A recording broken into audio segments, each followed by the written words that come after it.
Hola, ¿cómo estás? Me alegra mucho saludarte.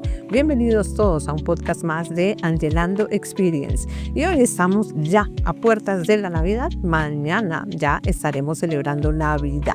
Así que esperamos que nos escuches, poder acompañarte con estos mensajes y estos contenidos. Bueno, recuerda que estamos en una nueva temporada, los desafíos del sexo contemporáneo. Y en el episodio de hoy vamos a trabajar un tema: las voces millennials en la terapia. Bueno, ¿cómo así que las voces de los millennials en la terapia? Pues sí, porque fue la generación que empezó a abrirse mucho más a la búsqueda de una ayuda profesional.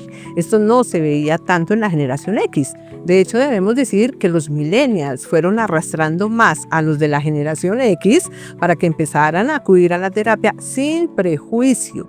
Recuerden, en el podcast anterior dijimos que los millennials habían hecho como ese momento duro de primero yo y luego los demás, donde privilegiaron la salud mental, cambiaron las prioridades que se venían dando de generaciones anteriores.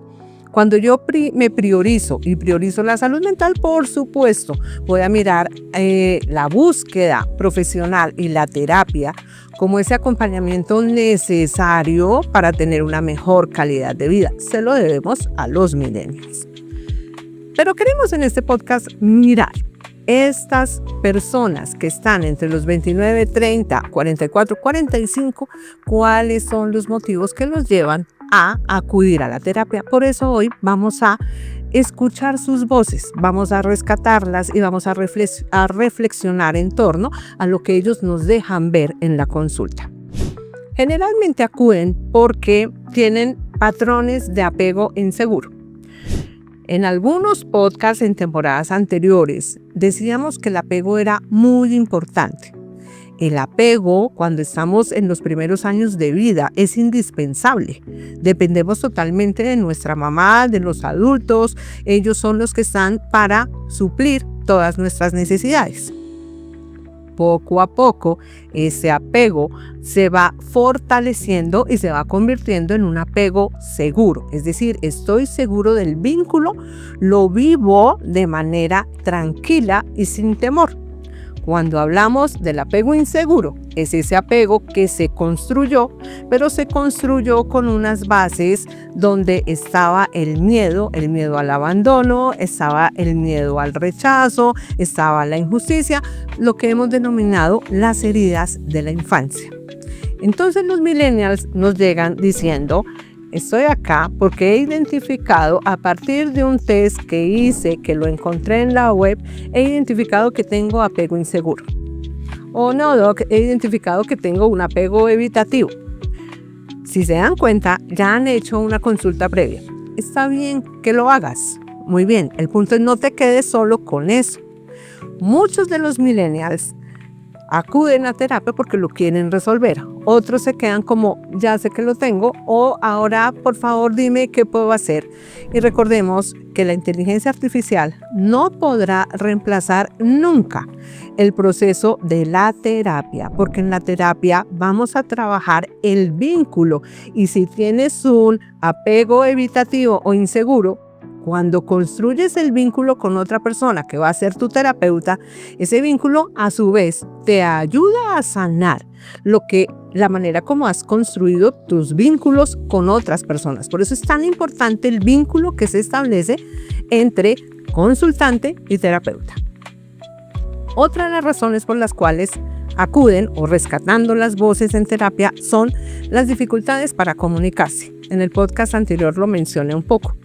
Si bien es una generación que está hiperconectada, la conexión es muy distinta o forma parte de la comunicación, pero no lo es todo. Entonces encontramos que aquí, si bien hablamos de muchas cosas, nos cuesta trabajo expresar cuáles son nuestras verdaderas necesidades. ¿Por qué?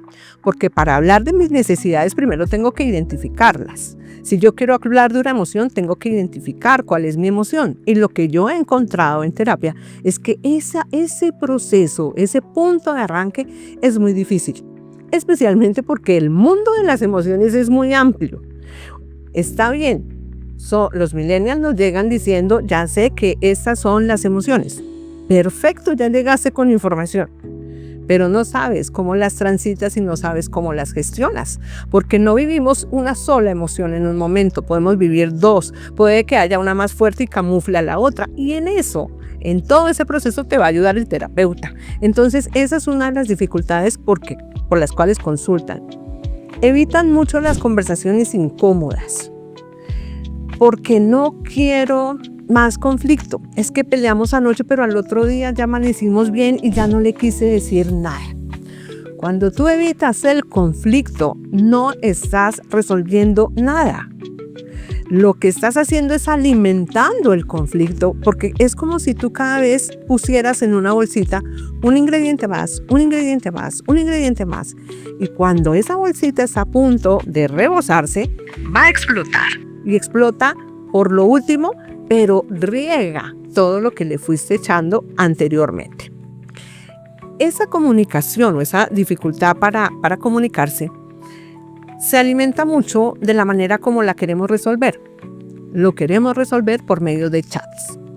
Si bien los millennials han crecido mucho con toda la parte digital, obvio, me doy el permiso de conocer a alguien, pues primero por un chat, ¿sí?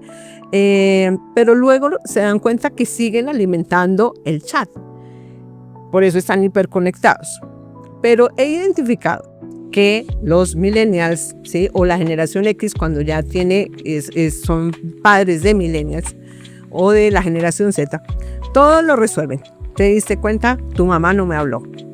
Ah, bueno, sí, papá, ¿y qué pasó? No, es que fíjate que no me quiso hablar porque esto y por lo otro, pero es que yo por eso siempre he dicho, es que tu mamá se guarda todo lo que dice. Esto les estoy diciendo todo por chat, absolutamente todo por chat. Ese tipo de conversaciones no se deben tener por chat, para nada. Es hablando con la persona, pero no, es que mejor no lo hablo.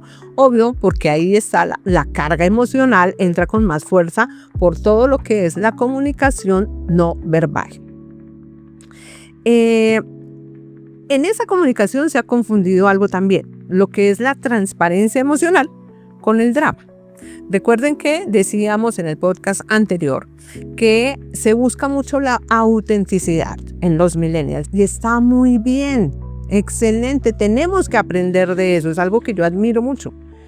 Pero cuando yo quiero volverme el centro de atención y tú me tienes que aceptar como soy y me tienes que cuidar como soy, puedo entrar en drama y puedo entrar en victimismo, y eso es algo en lo que entra mucho esa generación. Otra voz que hay. Tienen relaciones poco definidas, lo que llamamos situationship. Es decir, estamos entre la amistad y el noviazgo, paso del noviazgo a la amistad, o mejor aún, no le ponemos etiquetas porque queremos estar en relaciones abiertas o formamos parte de relaciones híbridas. Y entonces llega la pregunta, ¿y qué somos? Ese que somos especialmente se da entre las personas entre los 40, 44, 45 años, donde acepté que iniciáramos sin etiquetas, me pareció muy bien, fuimos fortaleciendo y luego ¿y por qué no me has presentado como tu novia? O como tu novio. Y entonces cuando ya le queremos poner la etiqueta, ya no nos gusta, porque es que iniciamos sin etiquetas, porque le quieres poner etiquetas en este momento.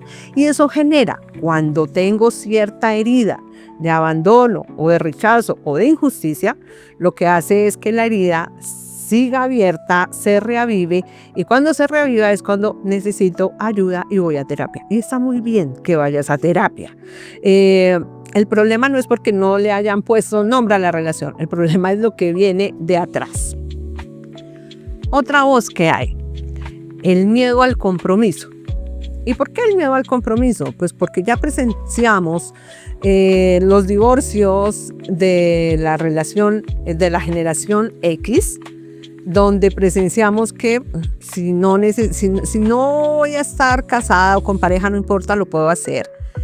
Presenciamos además divorcio, nueva unión, nuevo divorcio, otra unión.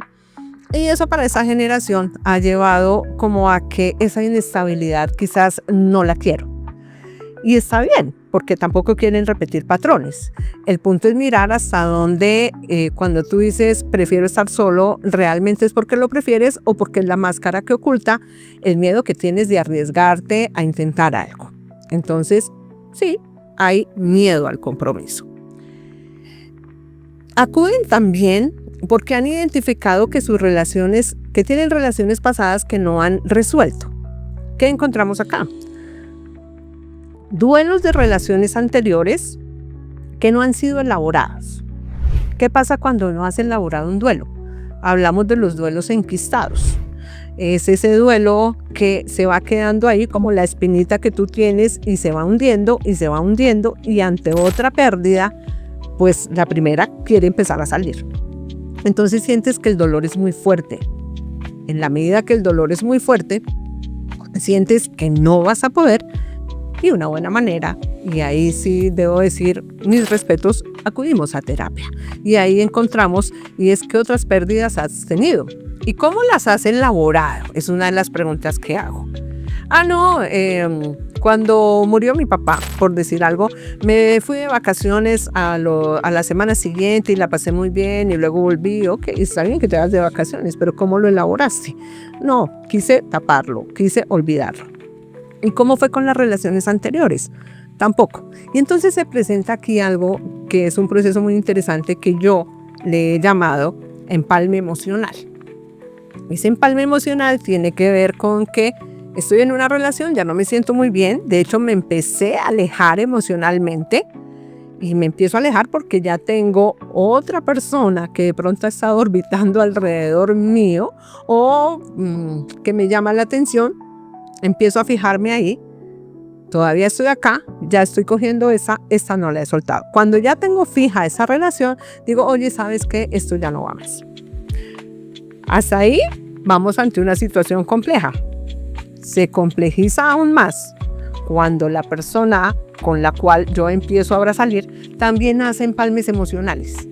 Y entonces son los dos donde realmente no sabemos si lo que tenemos es auténtico, es genuino, es duradero o es profundo.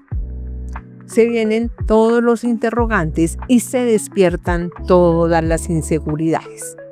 Y una de las cosas que trabajamos en terapia es, vas a suspender el empalme. No necesitamos empalmes emocionales. Necesitas aprender a hacer cierres. Y de las cosas más difíciles para esta generación es hacer cierres. ¿Por qué? Porque ahí se despierta otro miedo. Miedo a estar solo. Y ese miedo a estar solo, porque si estoy solo, inmediatamente cojo el celular y empiezo y se me pueden pasar las horas en TikTok mirando videos, se me pasan las horas en YouTube, paso las horas en Instagram, paso las horas en las apps de citas, donde no estoy conectándome conmigo mismo. Un cierre significa que vas a parar hasta ahí, vas a soltar, vas a dejar ir, vas a revisar de manera concienzuda qué pasó, qué hiciste, cómo contribuiste, porque parte del cierre es me responsabilizo de esa relación, tanto en los aciertos como en los desaciertos, y me preparo emocionalmente para lo que quiero. Otra voz tiene que ver con un desequilibrio que han percibido entre su vida personal, laboral y de pareja. Entonces, como son generaciones que, recuerden, lo mencionaba yo en el podcast anterior, queremos todo ya, disfrutamos mucho de los placeres efímeros, queremos viajar y todo lo demás, pues esa vida también necesita de una parte económica para que la puedas tener. Entonces se han dedicado mucho a trabajar y trabajar. Tanto que es la generación que tenemos con mayor burnout crónico. ¿Qué significa esto? Que hay mucho agotamiento físico, mental y emocional por situaciones de estrés causadas en el trabajo. Cuando tienes un trabajo donde te demanda todo esto y donde vives con tanto estrés, obvio te va a afectar en la parte de pareja y en la parte sexual. Y por último, El impacto de las redes sociales. Y en ese impacto de redes sociales encontramos lo que son los celos digitales. Anteriormente los celos era porque alguien te contaba, aquí es porque viste que tiene muchos amigos. Tengo un consultante donde me dice, es que yo empecé a sospechar porque me empecé a dar cuenta que de un momento a otro empezó a tener muchos seguidores. Y entonces creé un perfil falso, hice que me aceptara por ahí para empezar a ver si a mí me aceptaba. O sea, tienen todo para poder averiguar, y entonces son los celos. Y con los celos viene otra cosa, la hipercomparación. Hipercomparación que primero es física. Entonces, si tú le diste un like o un me gusta a esta persona, lo primero que hago es me meto a ese perfil y reviso todas las fotos de esa persona, sea hombre o sea mujer. Me comparo físicamente. ¿Qué tiene ella que no tenga yo? Y luego, en mi cabeza, empiezo a crear un perfil psicológico del otro para poderme comparar. Porque seguramente es un hombre, en el caso de los hombres, es un hombre más seguro, es un hombre exitoso, es un hombre pero tú ni siquiera tienes idea, lo estás creando. Y eso da pie a la hipercomparación. Lo mismo se presenta al ghosting, del que ya hablé en el podcast anterior. Estas son algunas de las voces con las que llegan los millennials. ¿Qué tenemos que hacer? Bueno, primero, agradecerle a los millennials porque empezaron a abrir el camino, ¿sí? a hacerlo con más fuerza para que las personas desmitificaran el acudir a terapia y darle importancia y prioridad a la salud mental. Sí, se los debemos a ellos, gracias. Lo único que yo diría es, no le delegues todo a la inteligencia artificial, porque eso te puede traer muchos problemas, como las últimas noticias que han rondado por ahí, donde han aumentado muertes, desafíos, etcétera, etcétera, etcétera. Bueno, mañana es Navidad y no me quiero ir sin desearte una feliz Navidad. Que todo lo que tú deseas renazca en tu corazón. No hablamos de la Navidad como una fecha comercial, hablamos de la Navidad como ese espacio de reflexión para que puedas compartir, puedas crecer como ser humano. Sé que no todas las personas, muchos de mis consultantes no la están pasando muy bien en estos momentos. Lo más importante es que tengas en cuenta que si perdiste a un ser querido, hazle un homenaje en esta fecha especial. Eso es lo que podemos hacer. No estás obligado a hacer nada que no quieras y tampoco tienes que cumplir con algo que se te exija porque va a ser un momento muy tuyo. Para todos ustedes, gracias. Si no se han suscrito, suscríbanse, compartan el podcast, déjennos sus comentarios y no te vayas sin darnos un like. Feliz Navidad y nos vemos en el siguiente podcast.